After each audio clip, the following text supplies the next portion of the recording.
En este momento hay sobrevuelo de helicópteros en Caracas, la Guardia Nacional parece estar movilizándose.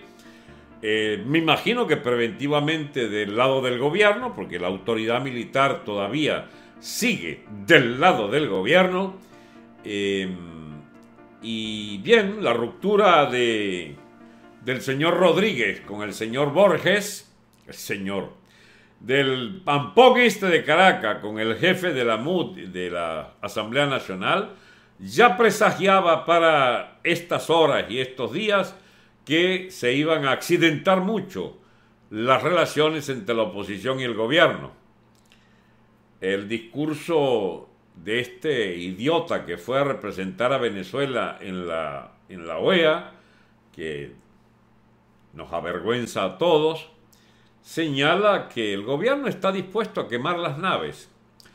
Hay una información interesante de última hora. Uribe, nuestro amigo, no lo digo porque sea amigo de él, digo nuestro amigo de la causa venezolana, Uribe Vélez, expresidente de Colombia y crítico acérrimo de esta plaga que le cayó a Colombia por los pactos con la FARC, acaba de declarar que Maduro deben ponerlo preso. Es una manera muy elegante de decir que debe haber una salida militar en Venezuela. Porque ¿quién puede poner preso a Maduro, doctor Uribe? A ver, ¿por qué no nos ponemos de acuerdo? Usted entonces confía en la oferta que yo he hecho desde hace años, que no había salida por fuera de una solución civil-militar, una conjunción de fuerzas de la oposición venezolana y de las Fuerzas Armadas. Bien, ahora hasta las gallinas están cantando como gallos, no importa. A ver, esta no es la hora de sacar cuentas para atrás ni de hacer balance. Balances haremos durante años de las responsabilidades de por qué se permitió que el chavismo llegara hasta donde ha llegado en su cadena de agresiones a la población venezolana. No habrá manera de que olvidemos ninguno de los responsables ni de las gravísimas omisiones de parte de la oposición política de la MUD o de lo que fue antes la coordinadora. Aquí estamos en esta situación por responsabilidad de Chávez, del chavismo y de la oposición venezolana en cualquiera de sus variantes, incluyendo los más decentitos. No así los que desde un principio estamos y están en Venezuela también en sectores de cada uno de esos partidos dando la pelea contra sus direcciones o en organizaciones como la de la señora María Corina Machado, ahora el grupo Gana, que son gente absolutamente responsables en sus opiniones desde hace mucho tiempo, proponiéndole a los venezolanos que había que acabar con esta dictadura. También es cierto que ha venido a sumarse a esta propuesta un sector importante de voluntad popular que cree necesario que esta vez la dirección del partido no inventes, Guevarita, ponerte del lado de una unidad boba que comprometa el esfuerzo de los militantes de voluntad popular. Y esto vale para cualquier partido. Yo no estoy aquí en plan de defender unos y de acusar más a otros. Por ejemplo, es un hecho que el lenguaje empleado por el señor Henry Ramos Ayub, a todas luces rompiendo con sus propias ilusiones de estos 14, 15 meses, que bloqueaban la perspectiva de un cambio brusco de gobierno. Todavía no quiere ese cambio brusco de gobierno el señor Ramos Ayub. No me lo contaron, lo oí yo por el programa Vladimir a la 1 y lo repetí 2 veces para ver si exactamente entendíamos lo mismo. El señor Henry Ramos propone solo elecciones a gobernadores este año y que restituya al gobierno la soberanía no es el término, la existencia legal de la Asamblea Nacional, es decir, ese lugar de allí arrinconado de la Asamblea, pero que le den por lo menos una existencia de poder existente, llamémoslo así. Y bueno, eso es un programa mínimo. Yo no voy a criticar al señor Capriles o al señor Borges o al señor Henry Ramos Ayub por defenderse como gato boca arriba en el último pedacito que les queda de ilusoria pertenencia a este régimen político. Las responsabilidades de ellos. Y ahora está Capriles a voz cantante en Bogotá, digamos, diciendo cosas también bastante sensatas, que es una dictadura, Capriles, que este gobierno es maluco, que este es un gobierno hambriador, etcétera, etcétera. Tengo la sospecha que ya lo sabíamos, pero las elecciones, ellos solo pueden confiar en elecciones, y yo, para sorpresa de los que me están oyendo, quiero decirles que yo también quisiera elecciones. Muy bien, hagan las elecciones, impongamos las elecciones. ¿Cómo se imponen las elecciones, señores? Tiene que tumbar a Maduro para imponer elecciones. O sea que ustedes quisieran entonces que alguien tumbe a Maduro, que no sean ustedes, por supuesto, porque ustedes son demócratas. Ustedes solo pueden funcionar con la democracia y después de unas elecciones. Bueno, existimos otro tipo de demócratas, porque no es que nosotros seamos despóticos o autoritarios o candidatos o partidarios de dictaduras, totalitarismo, ni nada por el estilo. Sencillamente somos otro tipo de demócratas. Demócratas que no son gafos, demócratas que no son blandengues, demócratas que creen en serio que el país debe ser una república, y este remedo de república, este régimen de piratas, ladrones, malandros, alcahuetes, cabrones, etcétera, que han martirizado a la población venezolana, esta vaina no es democracia, chicos. Y entonces no van esa gente a cambiar. La naturaleza de este régimen es profundamente antidemocrática, absoluta y totalmente contrario a las reglas de funcionamiento de una democracia real o formal, siquiera. Estamos en presencia de un Estado fallido, de un gobierno, de un régimen absolutamente delincuente, y eso deberían saberlo ustedes. Deberían saberlo ustedes. Bien, ¿cree que llegó el punto de quiebre? Me dice algo que sí, estamos en el punto de quiebre. No puede sorprender a nadie que por fin insurja una fuerza armada que digas, Maduro, ¿qué has pasado? No podemos ya soportar que sigas manoseando el país, la fuerza armada, y acabando con las instituciones, porque si alguien esperaba, y los hay y muchos, en la fuerza armada, si esperaban que el gobierno se pusiera fuera de la Constitución, ahí está. El gobierno se ha colocado fuera de la Constitución. No vengan a decirnos que no está fuera de la Constitución. Los que proponen el famoso 350, bueno, es un hecho que el gobierno ha pisoteado abiertamente la Constitución y se vale aplicar el 350. Les decía que ha llegado a la pregunta que me hizo alguien, ¿estaremos en un punto de quiebre? Sí, efectivamente estamos en un punto de quiebre. Estamos en una situación de no retorno, donde muy difícilmente las cosas puedan volver a ser ni siquiera como hace 15 días, hace un mes o hace un año, menos aún hace varios años. Estamos en la agonía del régimen, pero esto lo vengo yo diciendo y ya no me lo van a creer si digo que sigue la agonía. La gente lo que quiere es que el gobierno pegue 3 brincos y termine de morir. Bueno, es muy difícil que uno pueda decir que todo un régimen político que ha tenido tantos alcahuetes y tantos aliados termine abruptamente, no sin antes dar algunos síntomas. Por ejemplo, el síntoma de el alcalde de Caracas denunciando como un cornudo a Julio Borges porque no lo acompaña en la recta final de una negociación que mantenían en secreto, y él lo sapea públicamente diciendo, no puedes hacerme eso. estás diciendo que no diga nada, pero no haces nada para mantener nuestro diálogo que tenía el fin explícito de conservar este régimen político. Y si no tienes, coraje para ser mi aliado, ser mi conmilitón, ser mi partener, mi socio de la negociación y el diálogo, entonces te denuncio. Algo así como el mismo caso de un tipo que lo voltean o a una mujer que lo voltean y no le queda otra que comentarle a todo el mundo que el marido o que la mujer lo está volteando. Es el cornudo típico. Y el gobierno ha hecho el papel de cornudo en esta última etapa porque ellos ya tenían amarrado un acuerdo con la MUD.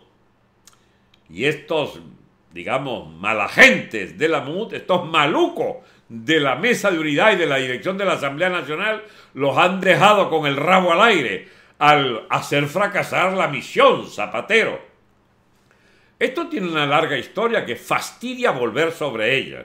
Esto se metió hasta en la propia Vaticano, este lío venezolano. Embaucaron al Papa, lo metieron en esto y otros aprovechadores para echarle vaina al Papa. Dicen que el Papa es un comunista y no sé qué cosa.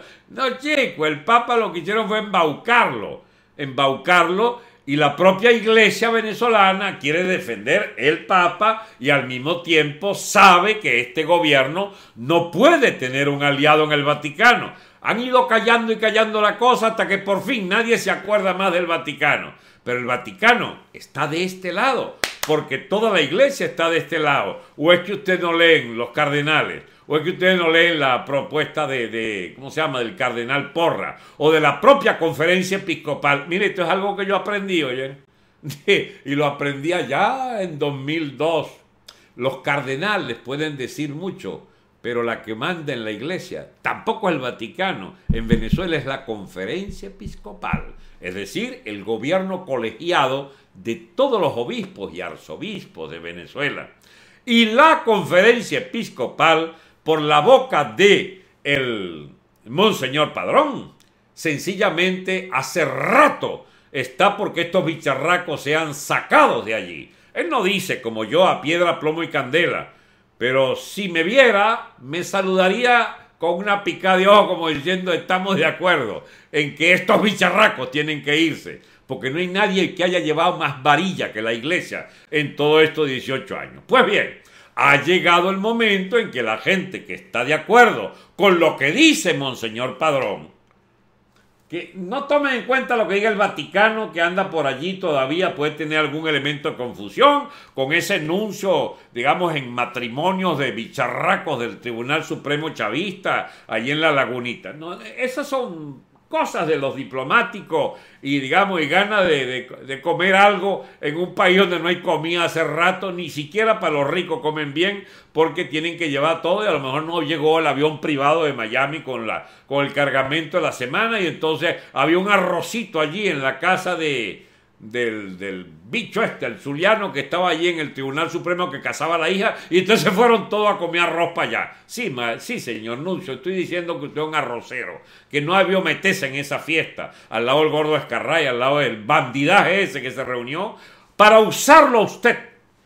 Pero ya está, el mal está hecho. El mal está hecho. Esa no es la posición oficial de la iglesia. La posición oficial de la iglesia es la de la conferencia episcopal. Ni siquiera la del Papa. El Papa es la guía universal. El Papa no puede ser que tenga razón para Filipinas, para Indonesia, para China, para Vietnam, para Francia, para Inglaterra. No puede ser que tenga razón y esté enterado en todo. Él confía en sus equipos. Y el equipo del Papa en Venezuela, el delegado papal, el nuncio apostólico, responde ante el señor Parolini, que conoce bien Venezuela. Yo creo que Parolini no puede ser que esté de acuerdo con este asistente a las bodas chavistas en Caracas.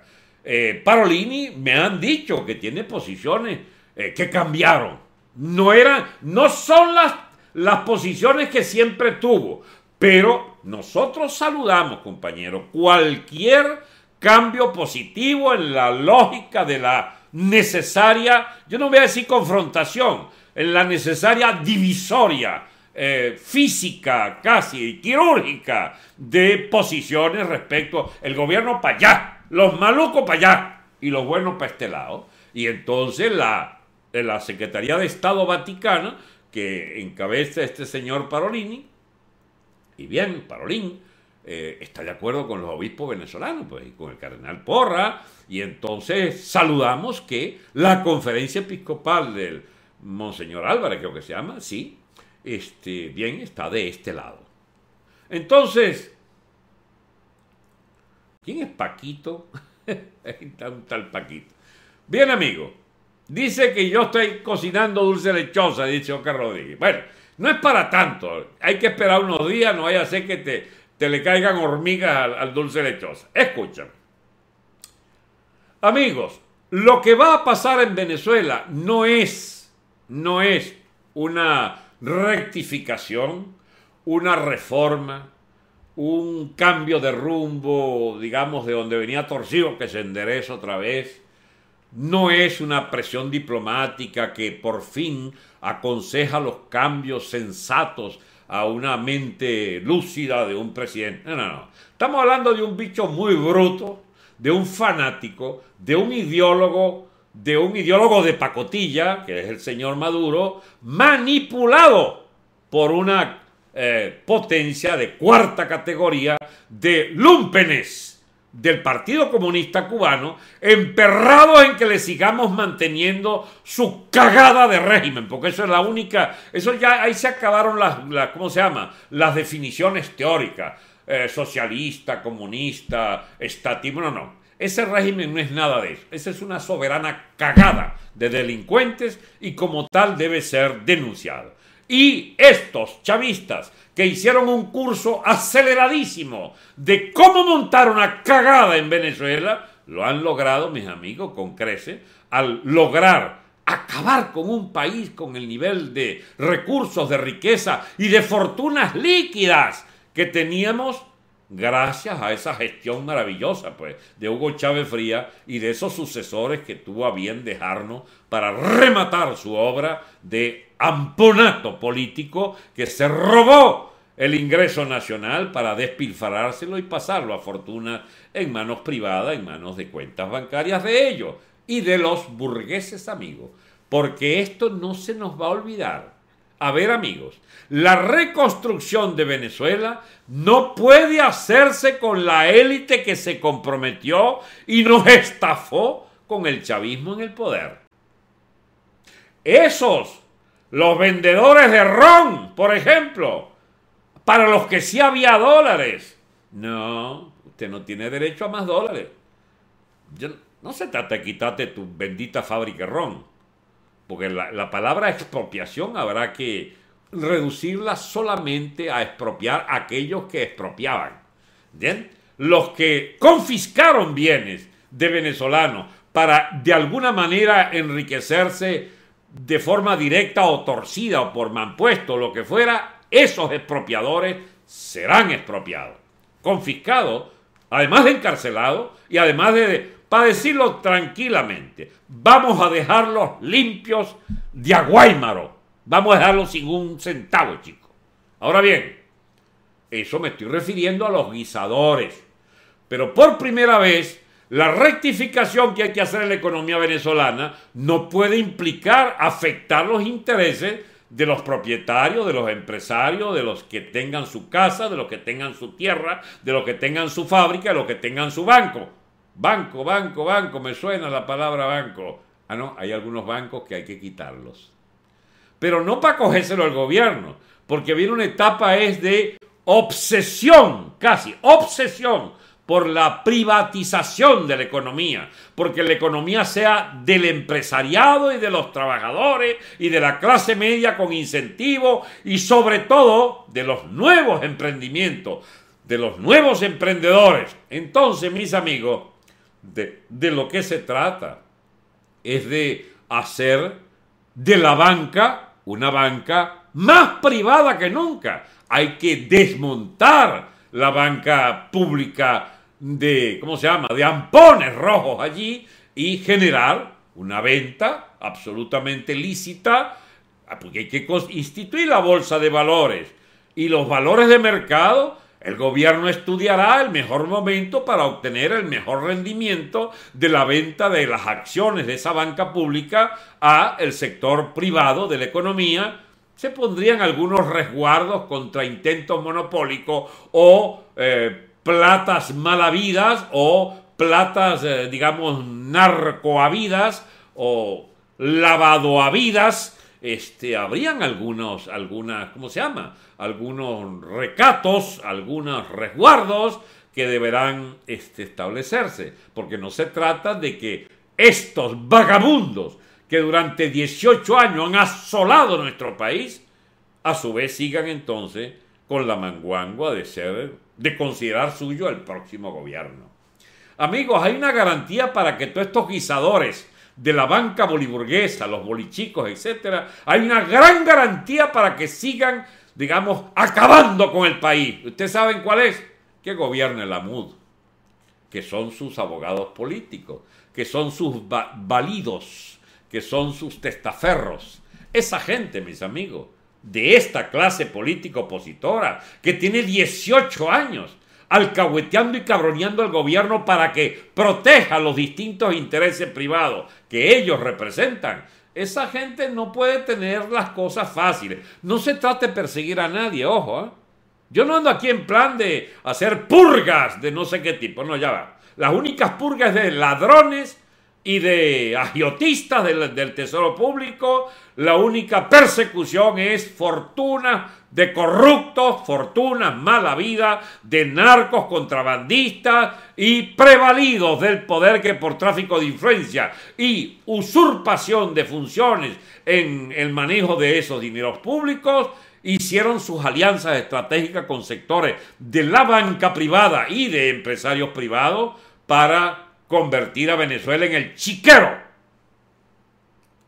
que ha matado de hambre una buena parte de la población. Eso tiene que superarse, chicos. Eso no puede seguir así. Entonces, lo que viene no es una rectificación.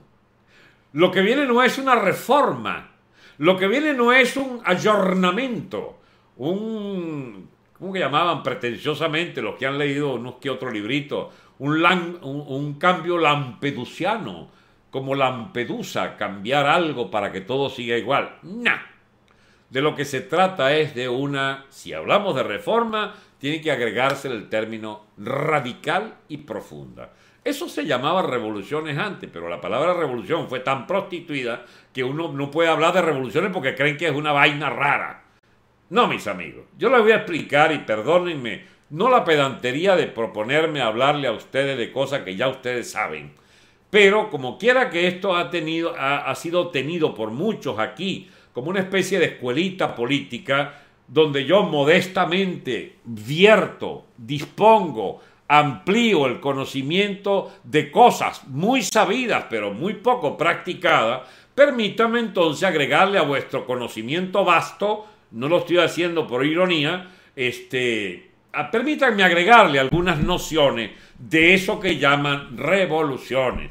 No son revoluciones las que no cambiaron algo y todo siguió de alguna manera parecido a lo anterior. No son revoluciones los cambios de transiciones entre un régimen y otro que incluso se permitieron reformas algo profundas. Revoluciones son cuando se derrumba a piedra, plomo y candela lo que había y se construye un nuevo tipo de sociedad, de economía, de Estado, de régimen jurídico, de instituciones, un nuevo sistema de jerarquías sociales. Esas revoluciones se producen en los países cada 1 o 2 o 3 siglos. Por ejemplo, Francia, que se los expliqué hace 3 días más o menos, Francia conoció una gran revolución en 1789, conoció otra revolución en 1848, conoció nada más y nada menos que 2 guerras mundiales, conoció un cambio de régimen después del colaboracionismo ante los nazis de parte de los franceses y en 1958 se produjo el putsch de Argel, el golpe de los generales del ejército francés estacionado en Argelia, que impusieron un cambio de régimen político mediante el advenimiento o la vuelta al poder del general de Gaulle, que se había ido el 48 y volvió a los 10 años. Mayo 68, por ejemplo, que fue una revuelta estudiantil impresionante, no logró nada.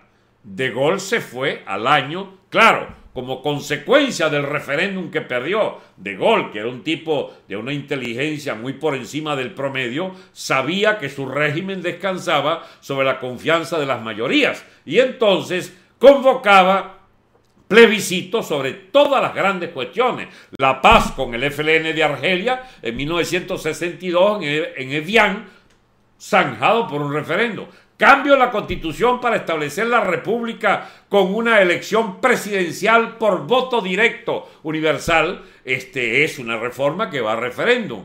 Él fue haciendo referéndum y cuando tuvo que atacar por motivaciones de una necesaria política de austeridad, tenía que atacar viejas conquistas del movimiento obrero y sobre todo de la burocracia sindical, ataca digamos, segmentos privilegiados de la seguridad social francesa y entonces el estado de bienestar, pues en una palabra para no andar con hipocresía, y entonces lanza referéndum y pierde. Primer gran referéndum de 5 o 6 que hizo el general de Gaulle, pierde y entonces no le queda otra que irse.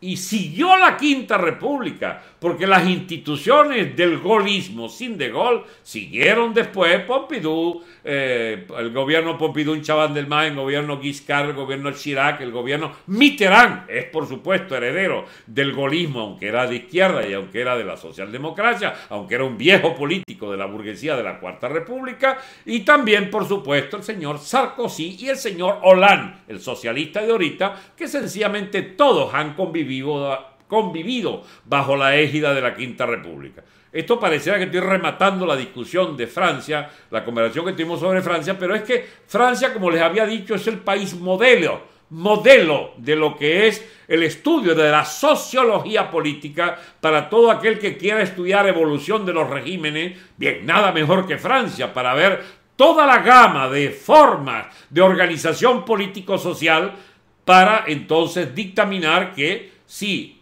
aprendemos de Francia, podemos aprender para cualquier país de la tierra. Amigos, viene en Francia a partir de la campaña electoral un probable cambio de rumbo histórico si ganara la señora Jean-Marie Le Pen de la extrema derecha, hija del gran simpatizante pro-nazi, el señor Jean-Marie Le Pen. Bien, la señora Le Pen, que peleó con su papá y lo echó del partido, tiene un relativo ayornamiento, digamos, un cambio más o menos cosmético de algunas cosas y otros, unos cambios muy profundos, y ella propone lo mismo que Trump, lo mismo que un líder austríaco ahí que está echando bastante varilla, lo mismo que un holandés que acaba de perder las elecciones. Es decir, es lo mismo que, una derecha española que está agazapada, pero que quisieran, digamos, dar respuesta en esta nueva etapa histórica a cada uno de los problemas de sus países, cayéndole hachazos a lo que fue durante 40 años el modo del gaullismo en Francia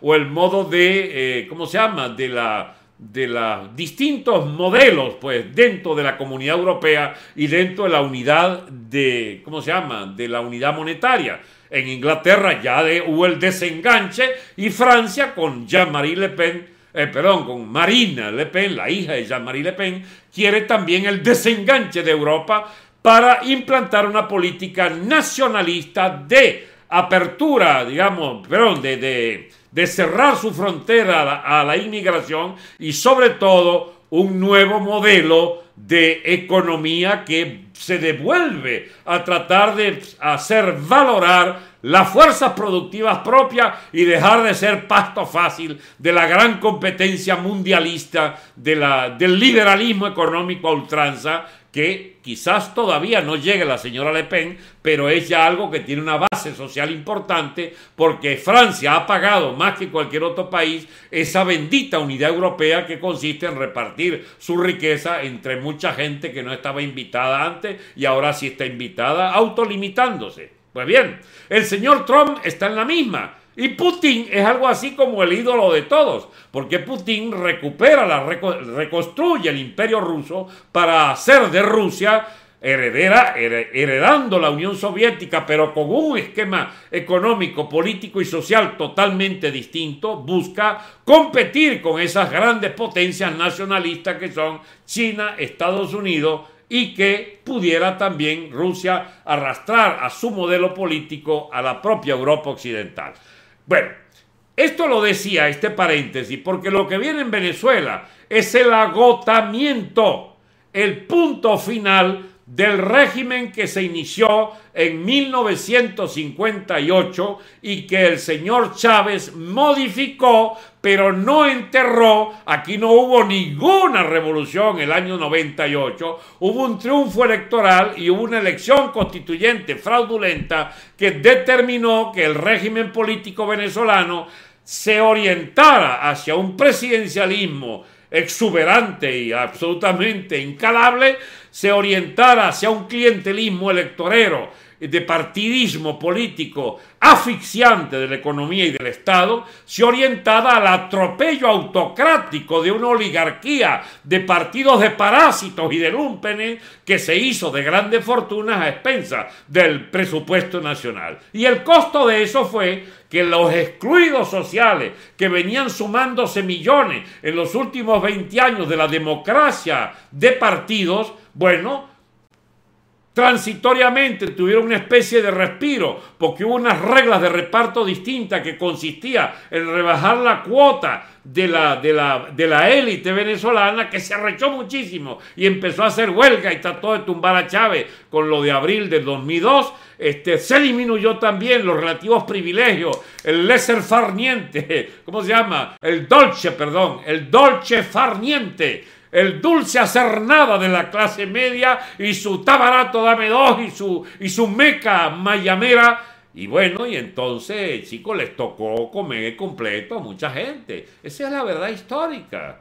Pero esa misma gente que comió completo con la repartida de real de Chávez era porque le interesaba tener contento un espacio electoral popular para ellos robar a manos llenas fortunas gigantescas. Es decir, para ti el clac, para mí los millones de dólares. Así es más fácil que cipote ser revolucionario. Esa fue la revolución chavista. Es una cosa repugnantemente, ¿cómo se llama?, de privilegiados, insolentes, groseros, diríase, ¿cómo se llama?, obscenos. Y bueno, eso se acabó. Entonces, ¿qué cambio viene en Venezuela? ¿Volver a la cuarta? ¿Ganarle unas elecciones a Maduro que entonces se va a ir tranquilo? No, chicos. En Venezuela viene un cataclismo. Mínimo, hay que orientarse por nuestra propia historia. Primer gran cataclismo histórico. Bolívar y el ejército patriota rompen el nexo con España y nos declaramos República Gran Colombiana. Inmediatamente, y como una consecuencia lógica de aquella inviabilidad de la Gran República de Bolívar, declaramos nuestra separación, pero ahí no hubo gran cambio. Sencillamente dijimos, bueno, esta raya para acá gobernamos los que ganamos la guerra aquí, y ustedes gobiernan de ahí para allá. Y quedó entonces la República de Venezuela con la cosiata. Arranca, pero aquello era inviable, y como era inviable, estalló, y hubo la guerra federal. A los 300.000 o 400.000 muertos que costó la guerra de independencia, se le agregaron otros 200.000 más de la guerra federal. La población quedó en la mitad prácticamente. Bueno, siguió dando tumbos aquello después de la guerra federal, porque pactaron que se cansaron de matarse. Entonces, bueno, se estabiliza la cosa, el gobierno de Juan Crisóstomo Falcón, etcétera, y luego entonces, bueno, el guzmanato. 2, 3 tipos de gobierno distintos que ensayó el señor Guzmán Blanco. Siempre dependiente de la platita inglesa y de los empréstitos ingleses y del plan de los ferrocarriles y el telégrafo, etcétera. Las poquitas cosas. Y a cambio de eso había que entregar a los puertos y las aduanas, etcétera. Y bueno, y estuvieron cobrándoselo y cobrándoselo hasta que, bueno, ya se pusieron abusivos. Querían ocupar los puertos para cobrarse sus deudas, y entonces se calentó el Cabito Castro, que ya venía con sus gochos desde Táchira el año 98, y estableció con Gómez, su lugarteniente y jefe del ejército, un cambio radical, el primer cambio real. Fíjense que no lo produjo la Guerra Federal, el cambio verdaderamente real desde la independencia y la cosiata que nos dio la República de Venezuela con el general Páez. Desde ahí hasta el 2002, Venezuela daba tumbos, pero no hubo un cambio de régimen a fondo de respecto al régimen heredado de Páez allá lejos. No, el verdadero cambio profundo se da con Gómez, que aniquila a los caudillos regionales. Y por primera vez hay unas cosas que hoy no suenan, chicos, realmente, ¿cómo se llama? Pequeñitas, pero qué grande que eran. Tener un presupuesto, pagar impuestos, tener un ejército con oficiales formados en escuelas, tener una unidad real del territorio, darle un mamonazo a cada uno de los caudillos alzados por ahí, y entonces constituir un Estado nacional real, un Estado realmente existente. Eso es lo que produce el gomecismo. Betancur intenta acabar con ese régimen, no con el de Gómez, que ya había muerto el 36, sino con los sucesores de Gómez, que de alguna manera representaban la continuidad del militarismo el militarismo de escuela, en la conducción del país. López Contera, Medina y Pérez Jiménez, que ayuda a Rómulo. Después se arrepiente Pérez Jiménez, mejor gobernamos nosotros, y sacan a Rómulo, y sacan a Gallego, y entonces sigue el militarismo hasta el 58. Amigos, desde el año 2002, 2006, en que Gómez le pone la mano bien al coroto, hasta el año 58, o sea, esos 50 años largos, es un régimen heredado de Gómez. Es con ese régimen que rompe Betancur. A la izquierda no le gustó aquello, porque querían era una vaina como con Castro, asociados a Castro y comunista, guerrillero, etcétera, etcétera. Y el MIR se estrelló, y el PC se estrelló, y Douglas, y Pekov, y todo eso se estrellaron con esa ambición de convertir Venezuela en una agencia cubana y soviética. No va más. Y los ADECO acabaron con ese proyecto izquierdista y dieron el espacio para una democracia de partido. Ese no era el proyecto, completo de Betancur. Betancur aspiraba a una democracia real, alternativa, y una lucha permanente y sostenida contra la corrupción. No pudo el viejo con este asunto. Su propio partido se corrompió, su propio partido empezó a hacer toda clase de fraude, su propio partido fue seducido por la riqueza. Estamos hablando de algo que conocemos. Cuánto ADECO, chicos, se hizo rico, y cuánto copellano que le sucedieron en la alternabilidad que impuso Rómulo. Cuántos se hicieron ricos ADECO y copellano con la verborrea de la democracia. Eso es historia patria. Chávez, que intentó hacer un cambio drástico, no solo no lo hizo pero para atrás. Es decir, reafirmando, ¿cómo se llama esto? Acentuando los rasgos más de mayor desigualdad, los rasgos de mayor atropello, los rasgos de mayor, reparto desigual del rentismo petrolero, y sobre todo una cosa que va a ser asfixiante, la omnipresencia del Estado en la economía. Yo sé que saben todo eso, pero es que si no digo todo esto, no me entenderían de que lo que viene no es un cambio ni siquiera como el de Chávez respecto a la cuarta. Es decir, no se trata de cambiar la quinta y entonces volver a las elecciones y volver al régimen, al Estado de Derecho y todas esas vainas con las que adornan nuestros demócratas. No, mis amigos, este país se hizo inviable por la asfixia del estatismo. Este país lo convirtieron en un país de, ¿cómo se llama?, de mendigos. Este país le destruyeron su base productiva. Este país lo convirtieron en una semicolonia cubana, castrista. Este país no tiene viabilidad en su economía, en su finanza, en su minería, en su economía petrolera, porque toda fue destruida por el chavismo. Los sindicatos fueron destruidos, los partidos fueron destruidos. No porque el chavismo quiso destruirlo, sino porque las direcciones de esos partidos se convirtieron en cipayos de este régimen. Y quedaron entonces en la situación que los vemos actualmente. No pueden dirigir nada, porque nada merecen dirigir. Porque los ningunearon, los arrinconaron, les bajaron los pantalones y todos estos años han marchado detrás del modelo chavista de gobernar. ¿Y qué quieren ellos? Bueno, con representantes como estos de Voluntad Popular, ¿cómo se llama?, de Acción Democrática, de la MUD, pues en general, de Primero Justicia, etcétera, y de Nuevo Tiempo, pues esa gran, ¿cómo se llama?, adquisición histórica de Venezuela, de la, ¿cómo se llama?, de la honradez política. Por favor. Ese tinglado de fuerzas, amigos, no puede proponer otra cosa que seguir la manguangua con el chavismo. Por eso proponen y son fanáticos de elecciones. Algo así como, chicos, ya ustedes comieron mucho, déjennos comer a nosotros. Ustedes no van a ser ilegalizados. Ustedes pueden ir presos algunos, está bien, porque hay que hacer unos juicios. Pero ¿ustedes creen que este país se cala una presidencia Capristo con un Maduro o un Diosdado en la Asamblea Nacional? O sea, ¿en qué cabeza cabe eso, chico?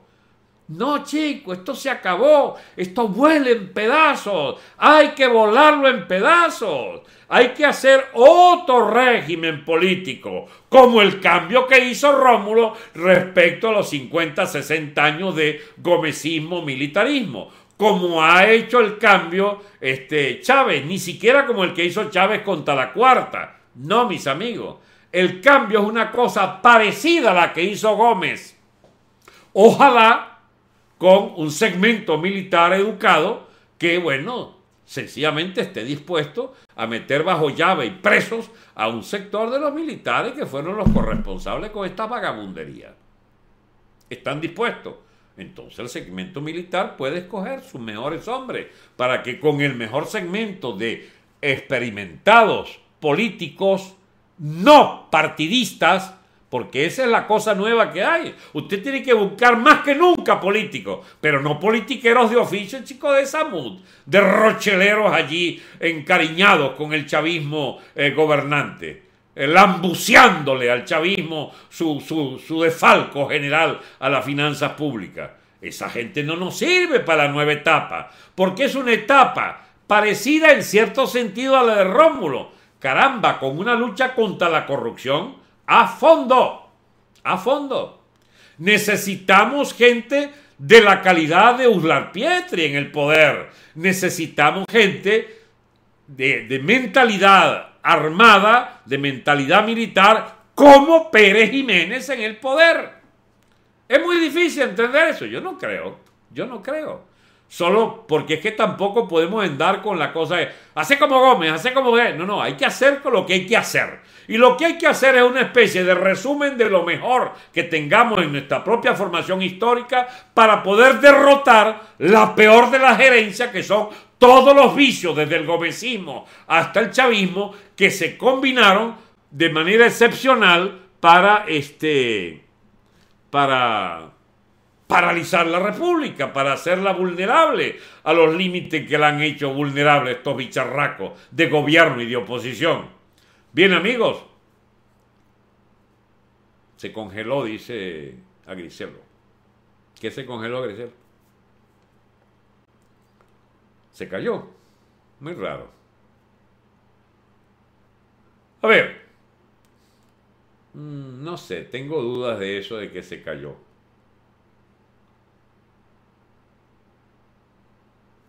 Sí, ya volvió, dice. Bien. Bien. La transmisión se fue a negro. ¿Y entonces qué hacemos? Ya volvió, dicen. Se paró por un momento. Amigos, ese es el problema de transmitir desde el iPhone. El iPhone es mucho más sensible a los cambios de humor de la red. Yo transmitía por el iPad, pero ayer el iPad no le dio la gana de transmitir. Bien, seguimos. Amigos, lo que necesita Venezuela es lo más parecido a una revolución social, porque se trata de reestructurar los segmentos sociales en el aparato productivo. ¿Cómo es qué rol van a jugar? La empresa privada tiene que estar presidiendo un proceso de reconstrucción económica. Es una revolución política democrática, en el sentido de que por primera vez los venezolanos deberán ir a fondo a una descentralización para poder rehacer los servicios públicos. Hay que ir a un plan maestro de todo el Estado, pero al mismo tiempo a una gran capacidad de autogestión de los municipios y de las entidades regionales para ver cómo logramos los mejores ejemplos, que los tenemos, de la descentralización y de las virtudes de la descentralización en la administración de servicios. Por ejemplo, el doctor Salas Romer en Carabobo logró cosas impresionantes y esas experiencias tenían su base en la administración regional de puertos, aeropuertos, las autopistas, el sistema de salud que se iniciaba también. Pero quizás sea insuficiente aquello, porque habría que ir a una descentralización mucho mayor basada en los municipios, que esa parte sí es mucho menos conocida, porque salvo el chacao famoso de, ¿cómo se llama?, de la niña esta, y de SAE, o de algunas gestiones de algunos municipios, el país no logró nunca, digamos, exhibir, porque Dios mío, las tentaciones en esa alcaldía para robarse los reales son muchas, porque no hay que enseñarle a los venezolanos a ser honrados con los reales del poder político. Y por ejemplo, hasta que no haya por lo que hay que empezar, hasta que no haya un tribunal de base municipal con capacidad para mandar 20 años a la cárcel a un alcalde que se robe los reales, no vamos a lograr una buena gestión municipal en el aspecto de la honradez en el manejo de los dineros públicos. Entonces son cambios de revolución política democrática, de autocontrol, de control, de autogestión de la gente. Amigos, esa revolución económico-social, jurídico-política es la de una verdadera república liberal democrática. La reestructuración jurídica del Estado se impone entonces como una necesidad absoluta. Entonces hay que poner a los juristas a pensar y hay que constituir una asamblea constituyente de gran nivel, sin apuros, sin apuros. Porque aquí nadie está apurado para reconstruir lo que ha de reconstruirse, para garantizar que funcione lo que ha de funcionar. A saber, necesitamos que la fuente originaria del poder, la legitimidad del poder, venga dada por un acuerdo físico, tangible, visible, orgánico entre el electorado y los representantes. Entonces los circuitos electorales, por ejemplo, tienen que ser gestionados de una manera diferente, algo así como un permanente rendir cuenta de los diputados ante sus circuitos, porque si no, podría ser necesario quizás aplicar la invalidación del mandato o la revocabilidad del mandato de los electos. Quizás sea necesario poner unas reglas tales en un nuevo Congreso que impidan que se constituyan roscas de elegidos para a su vez protegerse contra los enemigos que aspiran a quitarles el puesto. Entonces, mis amigos, estas reformas tienen que ser muy profundas, muy profundas. Es de verdad una revolución democrática la que tendríamos que hacer. Pero no se trata esta vez de esas transiciones que se logran porque agoniza un régimen dictatorial, como por ejemplo agonizaba el de Pinochet y montan, orientados por el propio Pinochet, mediante una constitución votada, etcétera, una reconstrucción del régimen político. No se trata, fíjense ustedes, de algo tan sencillo como inicialmente fue concebido el 23 de enero del 58 y la, ¿cómo se llama? Y el cambio constitucional que se canaliza por la vía del Congreso, la Cámara de Diputados, que realiza la Constitución del 61, esto es más profundo que el 58-59. Por supuesto, es profundo e inversamente proporcional a lo que hizo Chávez para desmantelar el otro Estado, para reconstruir el Estado, las bases de autoridad, de jerarquía. En materia judicial hay que hacer casi un borrón y cuenta nueva. Yo no sé cómo vamos a hacer, mis amigos. Le confieso, este es uno de los temas más complicados que a mí me toca opinar, porque es que yo no veo hueso sano, bendito sea Dios, en el tal Poder Judicial. El Poder Judicial, mis amigos, está lleno de una calamidad espantosa de las fuerzas dirigentes, del colegiado de aforados allí, de gente que actúa en el aparato judicial venezolano. Es una carroña judicial, efectivamente. Pero basta saber que Michael Moreno, el chico del jefe de esa vaina,